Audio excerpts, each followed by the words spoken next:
द्वापर युग की बात है। यह बात हर कोई जानता था कि कौरव पांडवों को हमेशा से अपना शत्रु मानते थे और कैसे भी करके उन्हें मारने की योजना बनाते रहते थे। एक बार जब पांचों पांडव और कुंती वारणावर्त नगर में महादेव का मेला देखने गए, तब दुर्योधन ने उन्हें मारने की योजना बनाई। उसने पांडवों के विश्राम के लिए 1 लाक्षागृह यानी लाख के महल का निर्माण करवाया। लाख ऐसी चीज है जो जल्द आग पकड़ लेती है। रात को जब सभी विश्राम कर रहे थे, तभी महल में आग लगा दी गई।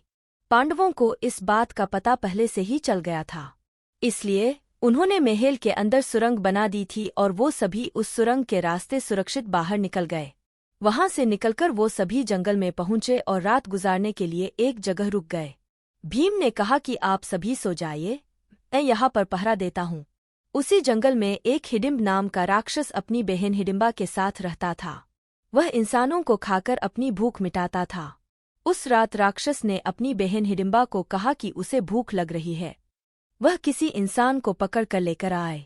भाई की बात सुनकर हिडिंबा जंगल में यहाँ वहाँ घूमकर किसी मनुष्य को ढूंढने लगी। तभी उसकी नज़र भीम पर पड़ी और वह भीम पर मोहित हो गई।